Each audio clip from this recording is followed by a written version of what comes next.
Welcome to our channel, all friends. If you are new to my channel, please subscribe my channel and press the bell icon to stay update for new videos. Thanks. Let's start new video. It was my birthday, and I was very happy.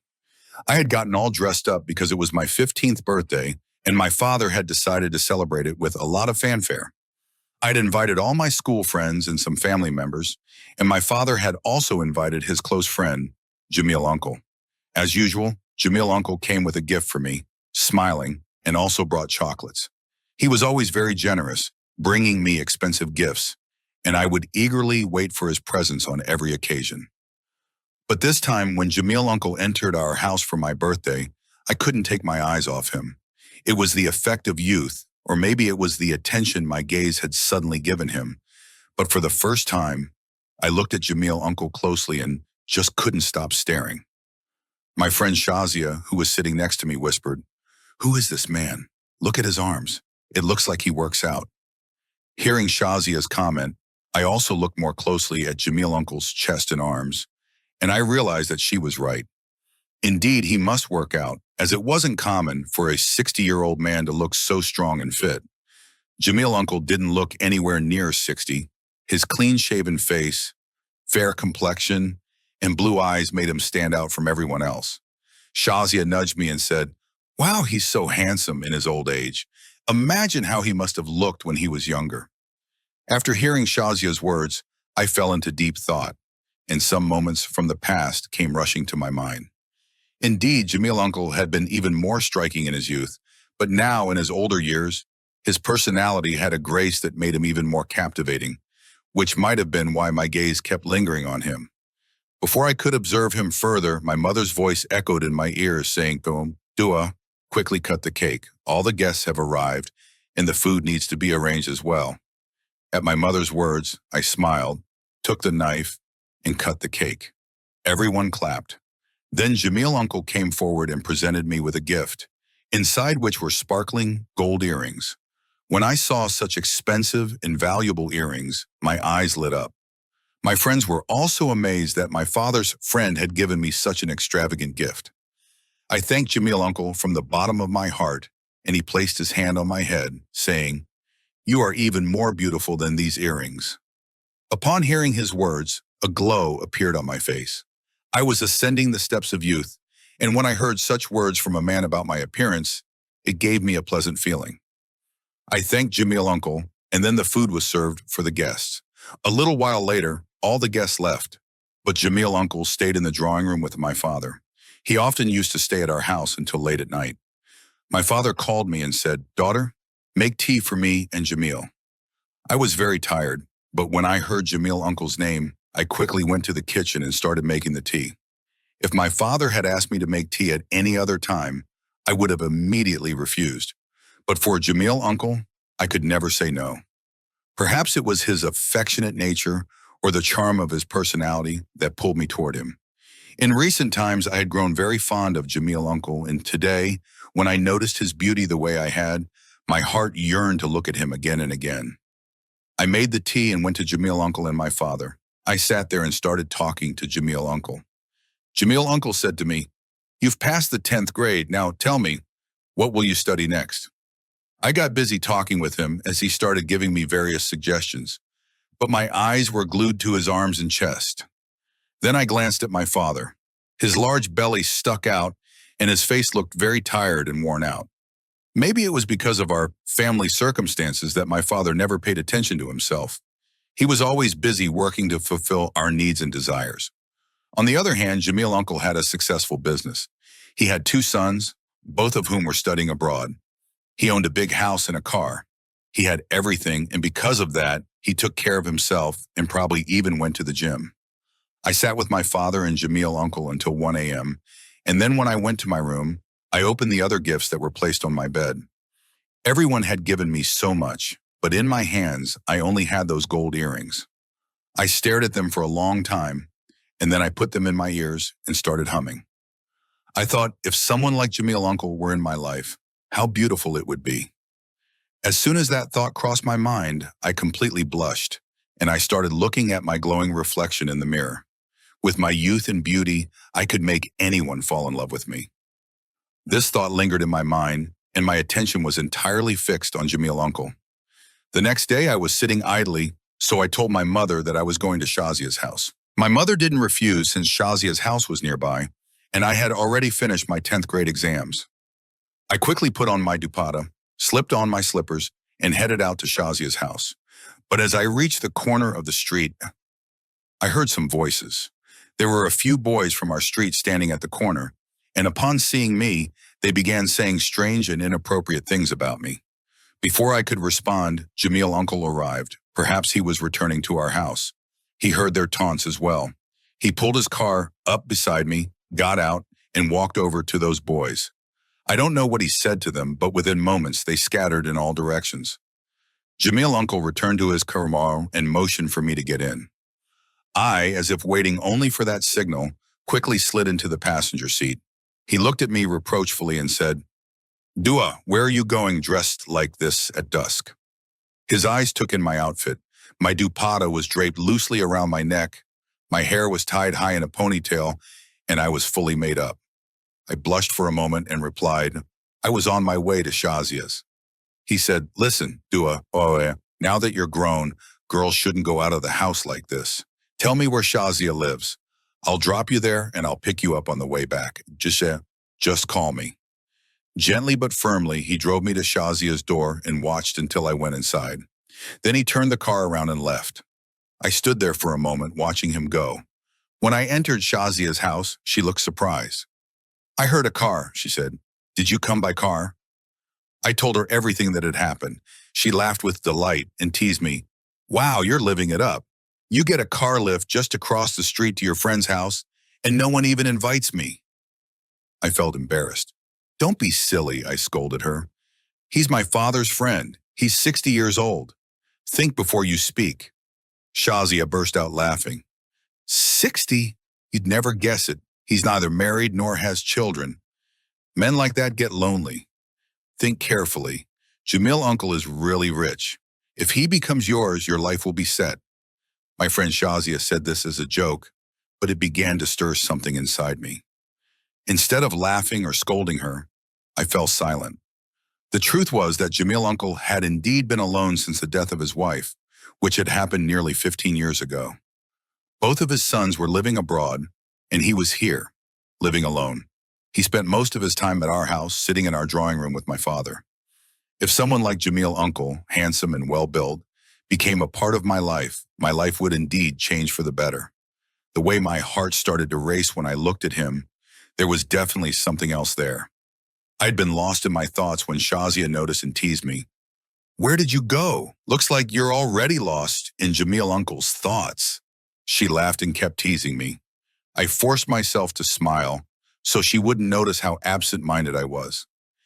After spending some time with Shazia, I called Jamil Uncle to come pick me up, and he arrived to take me home. Then he asked, "Would you like some ice cream?" I couldn't say no to that, so I quickly nodded in agreement, and he took me to get ice cream. After the ice cream, Jamil Uncle took me for some shopping, buying me some very expensive things that he liked. When we arrived at my house, I invited him in, but he refused, saying, "I should get going. It's getting late. You should rest." Jamil Uncle had told my mother that he was going to take me out for a trip, so my mother didn't say anything. However, when she saw the shopping bags in my hands, she expressed her anger, saying, "You shouldn't have bought such expensive clothes from Jamil Uncle." I told her that Jamil Uncle had insisted on buying them for me. After hearing this, my mother remained silent, and I tried on all the clothes. Each one was more beautiful than the last. 2 days later, my father said, "I've invited Jamil for dinner. He's really craving fish. I'll bring the fish. You and your mother can take care of everything." My father said this and left, while my mother got busy with the housework.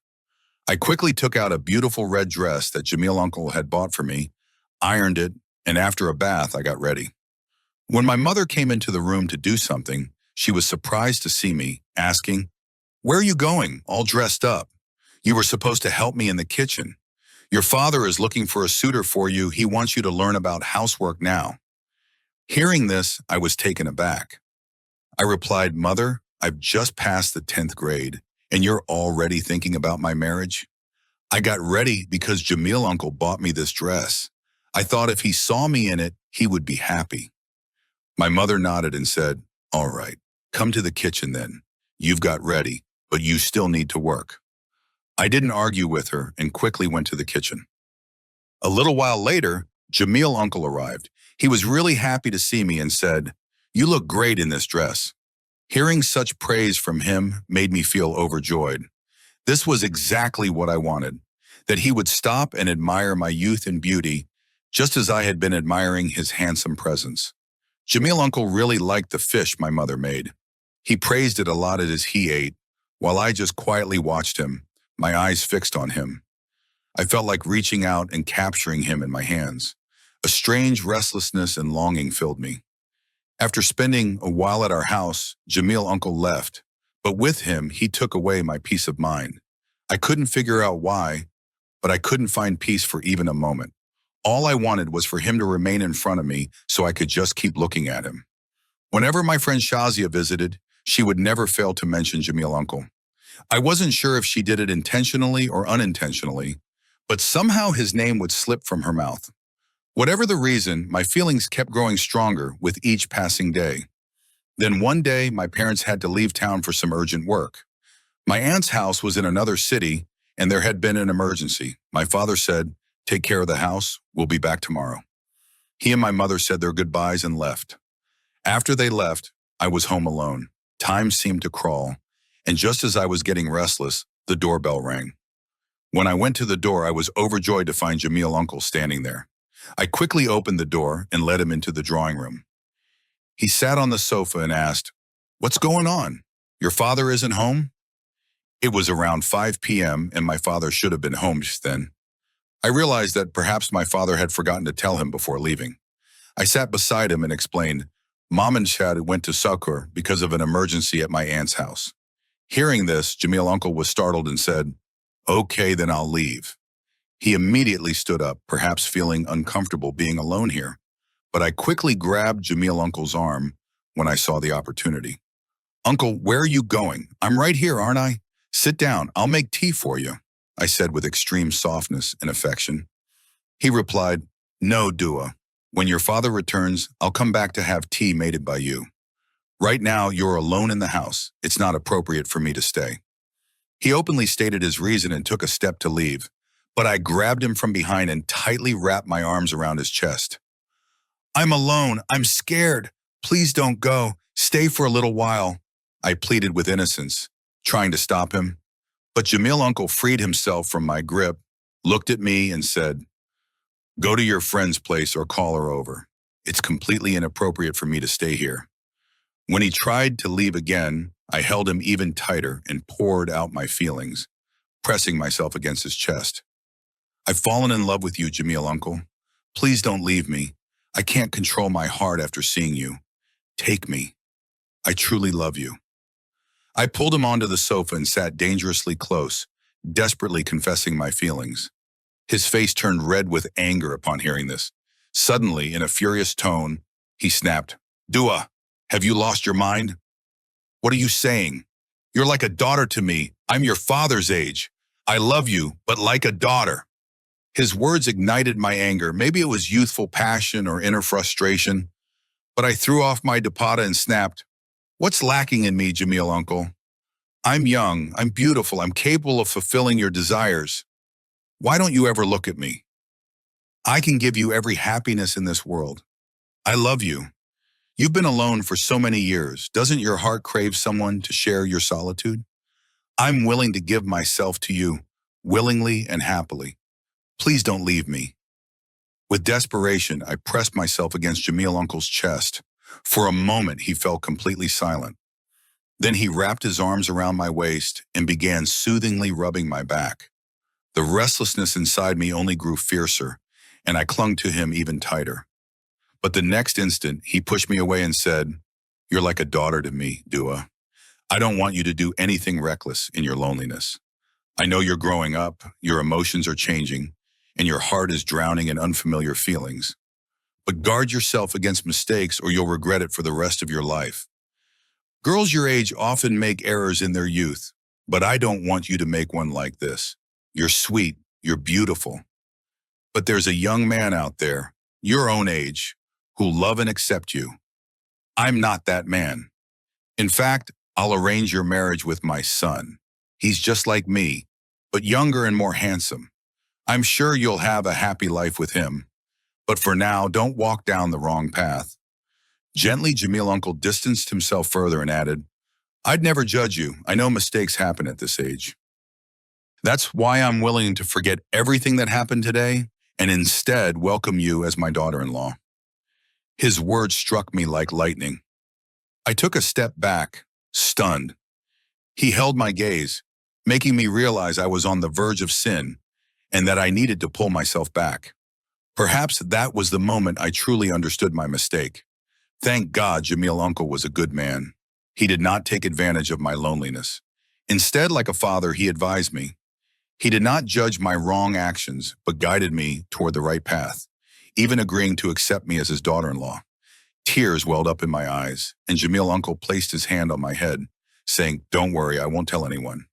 Now take care of yourself. I'll return when your father comes back, and I'll ask for your hand for my son. Soon my son will finish his studies and return. Then I'll take you home as my daughter-in-law myself. Jamil uncle blessed me and left. After he was gone, I spread out my prayer mat and sat down, tears streaming as I begged for forgiveness from Allah.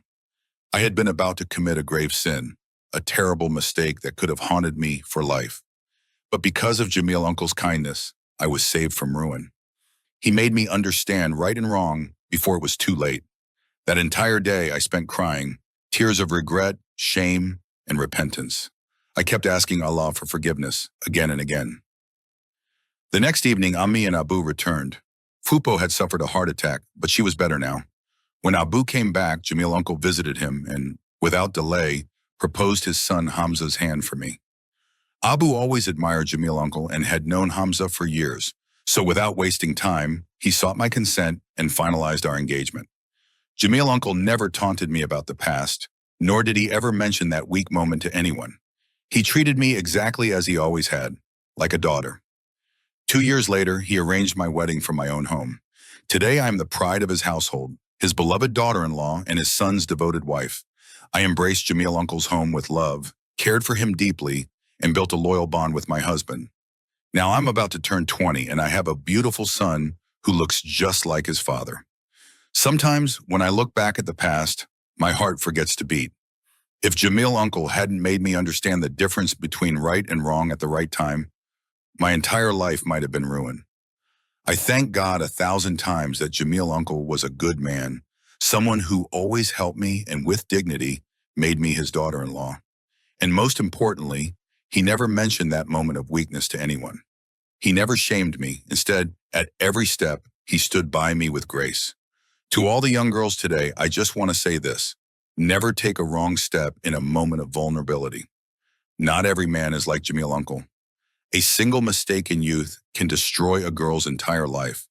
That's why think carefully before acting on your emotions. Don't let anyone's words or even your own overwhelming feelings push you into sacrificing your self-respect. Protect your dignity because once lost, it's not easily reclaimed.